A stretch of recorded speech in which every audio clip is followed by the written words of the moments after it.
네, 안녕입니다.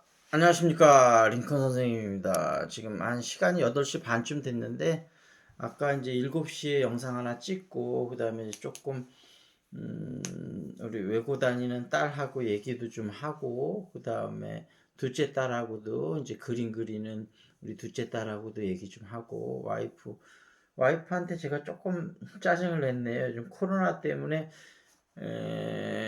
뭐좀 손님 맞을 일이 있어서 집에서 조금 뭐 이렇게 손님을 맞으려고 그랬는데 와이프가 이제 코로나 때문에 좀 그렇다 그래갖고 근데 코로나 때문에 뭐 참 할 수가 없으니까 좀 답답하긴 하네요. 뭐 근데 와이프한테 화내서 미안한데 나중에 미안하다고 말을 해야 될 것 같아요. 예.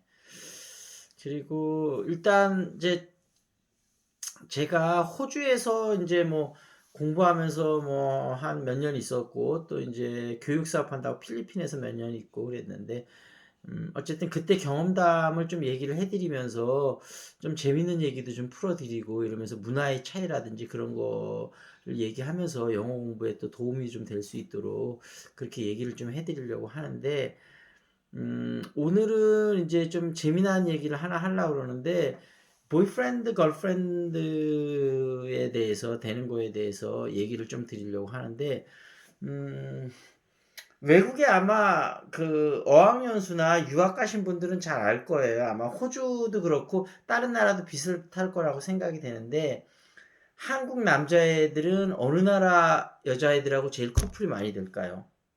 정답은 아마 이건 지금도 그럴 거예요. 일본 아이들하고 많이 됩니다. 의외로 중국 본토 애들하고 되는 경우는 그렇게 많이는 못 봤고 오히려 대만이나 홍콩, 말레이시아, 동남아시아에서도 잘 사는 애들은 다 중국계인 거 아시죠? 그래서 그런 나라들하고는 중국계지만 어찌됐든 많이 되는 것 같아요. 우리나라 커플이. 근데 우리나라 친구들이 대부분 군대 왔다 가다 보니까 이제 두세 살 정도 이렇게 많거든요. 나이가 평균적으로. 그러니까 좀 자신감이 있는 것 같아요. 막 좀 액티브하고 굉장히 들이대거든요. 그래서 여자애들이 많이 넘어오죠. 근데 이제 오늘 소개해 드릴 거는 어떤 경우였냐면 호주 남자애 호주가 아니고 근데 이제 그때도 그런 얘기 잠깐 드렸지만 백인 여자애하고 그러니까 예를 들면 호주 여자애들 아니면 유럽에서 온 여자애들하고 한국 남자는 거의 안 된다 그랬잖아요. 근데 가끔 제가 된다 그랬죠. 영어를 굉장히 잘하거나 어렸을 때부터 와서 아니면 굉장히 좀 잘생기면 또 잘생기거나 뭐 운동 잘하거나 막 좀 패션적으로 좀 탁월하다든지 이러면 또 되더라고요, 여자들이. 근데 여자들은 어쨌든 감정 교류가 중요하기 때문에 대화가 잘 안 되는 동양 남자애들하고는 잘 안 사귀려고 해요. 근데 서양 남자들은 다 똑같죠? 대화 안 통해도 사깁니다. 그러니까 서양 남자애들하고 한국 여자애들하고는 많이 사귀어지죠. 근데 이 한국 남자애가 한 얼굴은 뭐 그렇게 잘생긴 건 아닌데 그렇다고 못생긴 것도 아니고 키가 한 180 되고 뭐 몸도 좀 괜찮고 그다음에 패션에 굉장히 신경을 많이 써요. 그래갖고 서양 애들은 게이 빼고는 그런 옷을 안 입는데 우리나라 예전에 한참 몸에 쫙 붙는 옷이 되게 유행이었었거든요. 그러니까 막 반팔티 같은 거 몸에 쫙 붙는 옷 같은 거 입고 금요일이나 토요일 날 클럽 갔다가 게이들한테 엄청난 애정 공세 당하고 얘가 고생을 했는데 어찌됐든 얘가 그 당시 이제 저도 이제 초창기에 갔을 때 이제 그 어학 연수를 먼저 좀 저는 영어를 웬만큼 했기 때문에 한 3개월 정도 하고 그다음에 바로 MBA 과정을 갔는데 어찌됐든 그 어학 연수 갔을 때 음, 그 처음에 일본 여자애인데 와 일본 여자애 중에 진짜 예쁜 애인데 일본 여자애들 중에 그렇게 이쁜 애가 많지는 않은데 평균 외모는 우리나라 여자들이 더 나은 것 같아 일본 여자들보다 제 생각입니다. 근데 어찌됐든 좀 연예인을 해도 될 만한 그런 미모를 가진 일본 애였는데 걔하고 아까 그 한국 남자하고 커플이 됐어요.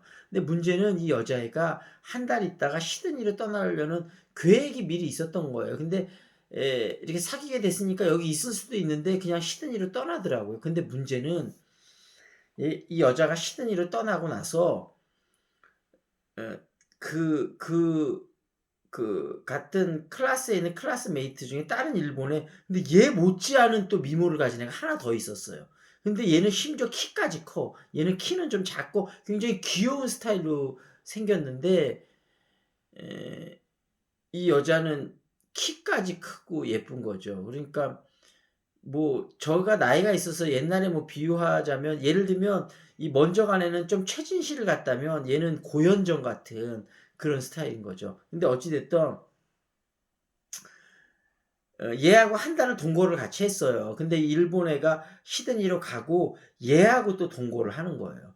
근데 여기까지면 그럴 수도 있어요. 얘는 뭐 시드니로 갔으니까. 근데 얘가 한 달에 두 번씩 시드니에서 일로 놀러를 와요. 근데 놀러를 오면 얘네 둘이 사귀는 걸 아직 얘는 모르거든요. 일본 여자애 둘이 또 친해요. 물론 그 전서부터 아는 사이는 아니었지만 여기 어학원에서 굉장히 친해져서 굉장히 클로즈 프렌드라고 할 만한 사이거든요. 그러니까 이 일본 여자애가 이 여자애한테 얘네 둘이 사귀고 동거하고 있다는 얘기를 차마 못하는 거예요. 그래서 얘가 놀러 오면 하루나 이틀 놀다가 가는데 그 자취방에 놀러 오겠죠.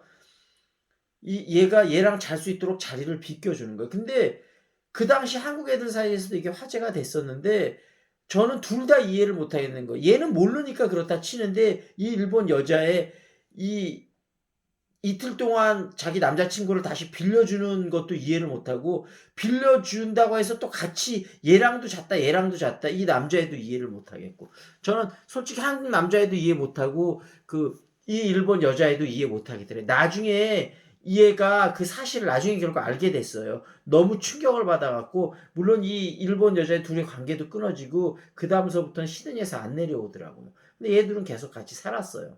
그 이후에도.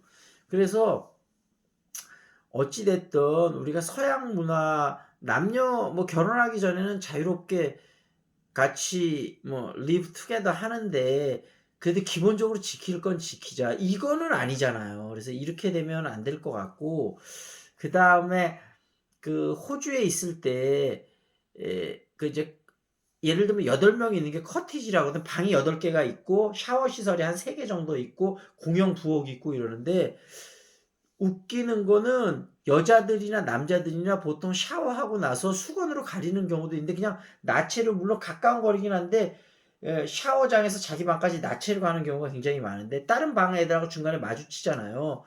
그래도 전혀 부끄러워하질 않더라고요. 아니 내가 목욕하고 내 방으로 내가 걸어가는데 좀 나체로 몇 걸음 걸어가는데 상대편이 봤다고 그래서 그게 뭐 부끄러운 일인가. 이렇게 생각을 하고 또 호주 애들은 어떤 게 있냐면 금요일 토요일이면 정상적인 대학생이라면 당연히 금요일 토요일 날은 나의 여자친구나 남자친구를 데리고 와서 같이 자든지 내가 가서 자든지 어찌됐든 금요일 토요일 날은 당연히 이성 친구죠. 보이프렌드 걸프렌드가 같이 자야 돼요. 만약에 안 자면 이상하게 생각해요. 쟤는 신체적으로 뭔가 문제가 있나?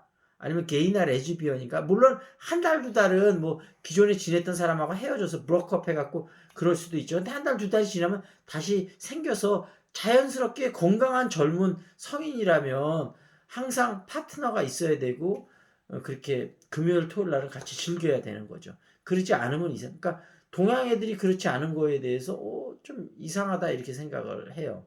그리고 또 하나 컬처 shock인데 이런 얘기를 해드릴게요. 제가 이제 티솔 과정이라고 왜 영어가 모국어가 아닌 사람한테 영어를 가르치는 서티피켓 과정인데 제가 그거를 이제 공부를 했는데 그 공부할 때 학생 중에 저하고 딴 사람 한 명하고 둘이 투톱을 굉장히 잘했는데 그 한 명이 이제 고등학교 선생을 한 10년 정도 10년까지는 아니구나. 30대 초반이니까 한 7년 정도 하고 온 분이 있었어요. 30대 초반인데 이 여자분이 홈스테이 마다하고 굉장히 싸고 홈스테이를 나와서 혼자 이제 방을 얻어서 살게 되는데 그 이유가 뭐냐면 이게 컬처 쇼크인데 이분이 영어 선생님인데도 영화 그렇던 서양 문화에 대해서 이해는 좀 잘 못했던 것 같아요. 어떤 부분이냐면 언더웨어 속옷이라고 하잖아요. 우리나라 말로는 팬티라고 그러는데 영어에서는 언더웨어라고 그러거든요. 그래서 이 언더웨어를 좀 여자들 부끄러워할 수 있잖아요. 그러니까 자기가 손빨래를 해서 자기 방에다 넣은 거예요. 근데 문제는 호주는 대부분 카페트거든요. 물이 뚝뚝 떨어지면서 카페트가 망가지는 거예요. 그래서 저는 개인적으로 남자지만 그 한국 여자 선생님의 마음이 어떤 건지 이해하거든요. 근데 호주에서는 어떻게 생각하냐면 이 언더웨어는 하나의 옷이잖아요. 그러니까 바깥에 호주는 날씨가 좋기 때문에 바깥에서 대부분 집 안에서 말리는 경우는 거의 없어요. 바깥에서 비도 잘 안 오기 때문에 바깥에서 말리는데 속옷 같은 거 다 딴 사람들이 볼 수 있도록 뭐 전혀 부끄럽게 생각을 안 해요. 그러니까 이 홈스테이 마더는 이 여자애가 멘털 프로그램이 있는 거라고 생각을 하는 거예요. 아니 속옷?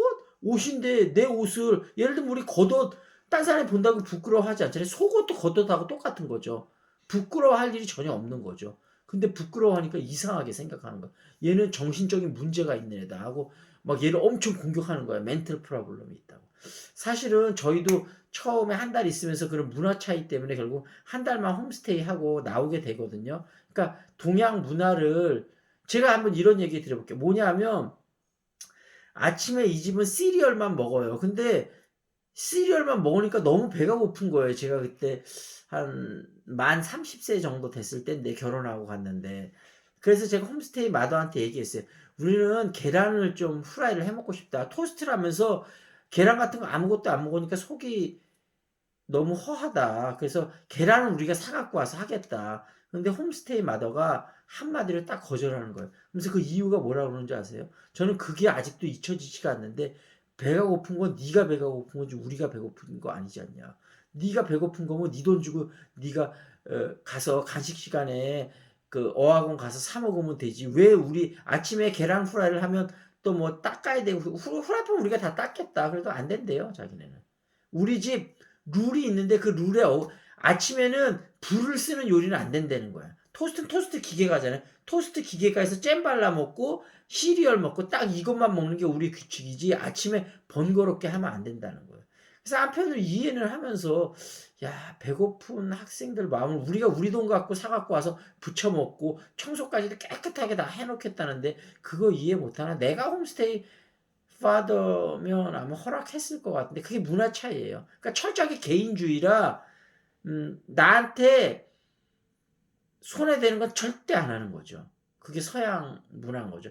그걸 여러분이 비즈니스 할 때도 그렇고 서로 친구 관계에서도 예를 들면 너무 가깝다고 우리 친구들 것처럼 너무 가깝게 대하면 서양 애들은 이상하게 생각해요. 그러니까 어느 정도 개인 간의 거리, 퍼스널 디스턴스를 되게 중요하게 생각하거든요.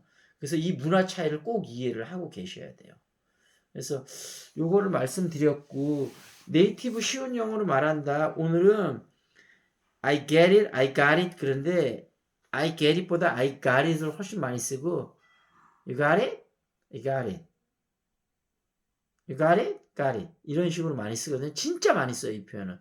꼭 알아두시면 되겠고 I totally understand. 이 totally란 말을 진짜 많이 쓰거든요. 또 그러니까 I 그냥 뭐 이해하면 그냥 아까처럼 I got it 이렇게 아니면 got it 이렇게 쓰기도 하고 특히 좀 젊은 층에서는 I totally understand. 그러니까 totally는 또 상대편을 배려하는 왜냐면 내가 완전히 예를 들면 상대편이 막 나 이런 고민이 있어 얘기했을 때 I totally understand. 그러면 너 입장을 정말 이해하고 나는 100% 너한테 막 동의해 주거든. 그러니까 상대편을 좀 배려해 주는 마음이 있는 거예요. 근데 또 우리가 언어의 뉘앙스 중에 이런 거를 좀 알아야 되는데 호텔에 가고 우리가 뭔가를 부탁을 하잖아요. 그럼 종업원들이 알겠습니다. 당신 말대로 하겠습니다. 이런 거 얘기할 때 뭐라 그러는지 아세요? 예를 들면 우리가 일반적인 친구 관계에서는 sure 이러면 되잖아요. 근데 호텔에서 꼭 뭐라 그러냐면 certainly 이래요.